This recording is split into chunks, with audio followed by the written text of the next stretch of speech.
All right, and welcome to the class Scheduling and Productivity. It's not really a class, it's a series of videos. I'm Nate Doggett. I work at Chick-fil-A Gaithersburg, and I've been scheduling there for about a year now. And I want to share with you some of the resources, some of the insights that I've had with scheduling. This is going to be a series of videos that's going to take you through the entire process. From start to finish, we're going to go through it, and by the time, the idea is even if you don't have any prior experience scheduling, by the time we're done, you'll be able to schedule well. A little bit about me. Hi, I'm Nate Doggett.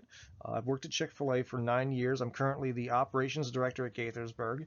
I love hiking and black coffee, and I'm also the geology and mineralogy buff.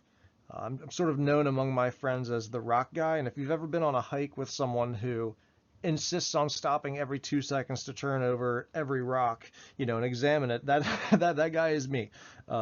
So yeah, I wanted to just include this so that way it's not just going to be a completely dry scheduling class. Even though we're going to get really deep into a lot of the numbers, I want to make sure that whoever's watching this in the future, whether you know me or not, you can stay engaged. We can have some sort of connection and just sort of stay engaged as we go, so we can retain all the information. So this is just a rundown of what it is these series of videos aim to cover. We're going to talk about the intro to scheduling. That's this video. We're going to talk about understanding and measuring labor and productivity, very important, understanding availability and time off requests, learning how to leverage scheduling resources, and then we're going to go into the scheduling cycle. These last four parts are going to be really us doing the schedule, and you're going to see me in hot schedules with my guidelines pulled up and everything that I'm doing. You're going to see me going through it as I'm working through it. That's going to be the scheduling cycle, understanding admin time and non-operational schedules, and then the operational schedules, and then finally building the perfect schedule where I'm just going to record myself building the admin schedule, the operational schedule, the training schedule, all of it, and you're just going to hear my thoughts as I go through it, so that way you can actually see it in action. That's the idea. So the purpose of these videos is so that anyone can start scheduling from scratch, even if you have no prior knowledge. These videos don't assume that you know anything about scheduling or labor management, and by the end of these videos, the goal is that you will be well equipped to start scheduling and finding success with labor and personnel management. When I first started scheduling, I had very little prior scheduling experience, very little. And the guy who taught me was a fantastic guy. I love the guy. But the most resources that I really got to teach me starting from zero were his advice, his comments, an outdated scheduling checklist, and some names and times written on basically a napkin. That that was about what I got, and I thought, man, whoever comes next, you got to have something that's more concrete, so that way you can understand just how to do it well off the ground. And there's a lot of things that scheduling affects. It's a huge part of operations, a huge part of the restaurant, and it really often gets left on the shoulders of one, two, maybe three people, right? So there's a ton of things that scheduling affects. It affects labor cost, guest experience, speed of service, food quality, team morale, that's a big one, attendance and reliability, retention, sales capacity, task completion, training and development.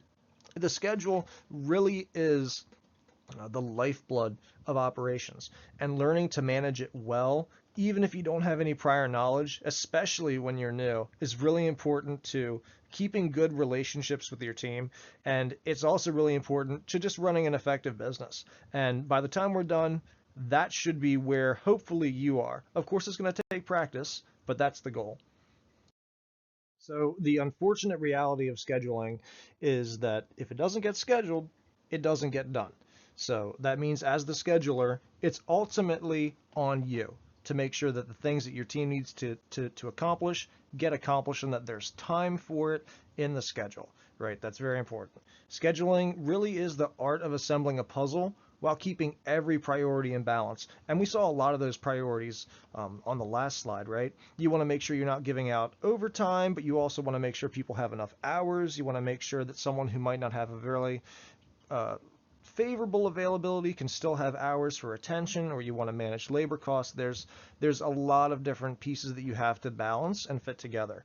And just some stats for you: 62% of quick service restaurant leaders say that labor is their greatest operational struggle. And that really goes to show how important managing labor effectively is. And we're going to get into labor. We're going to look at all the numbers. And then just on the team member experience side, research involving almost 30,000 food service workers linked unpredictable schedules with worse sleep, lower happiness, and higher turnover. And of course, turnover is expensive, and we want to try to minimize that as well. There are four main pillars of scheduling, as I see it, being labor management, communication, consistency, and capacity.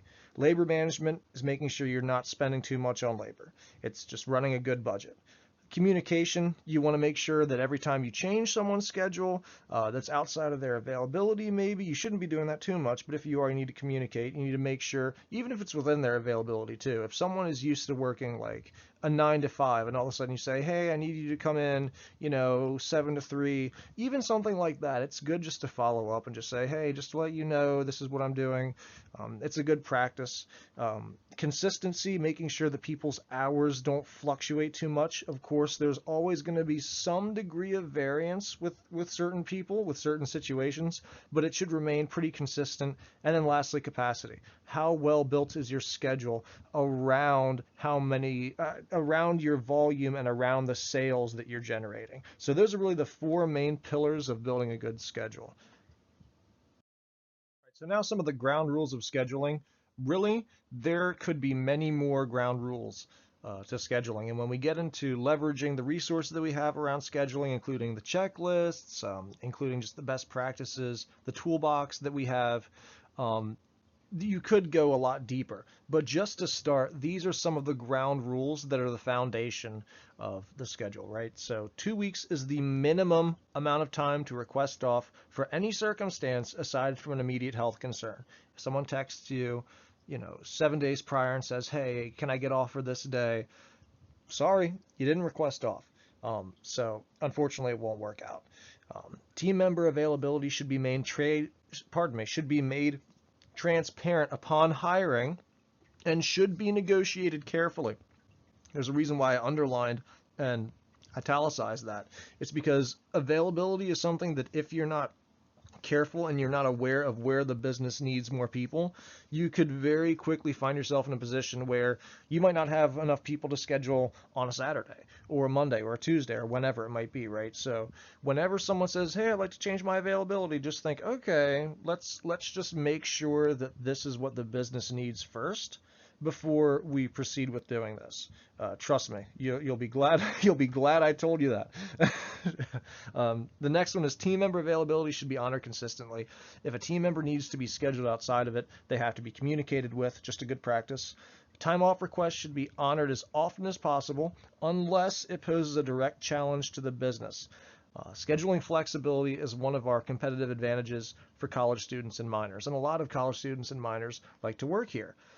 So, and there's a lot of flexibility to this. I mean, some people I have on the schedule never request off, and some people request off, like some seasonals, they'll request off, for a vacation, they'll request off for a holiday, they'll request off for a graduation party, for a birthday party, for a lacrosse game, for everything you can think of, right?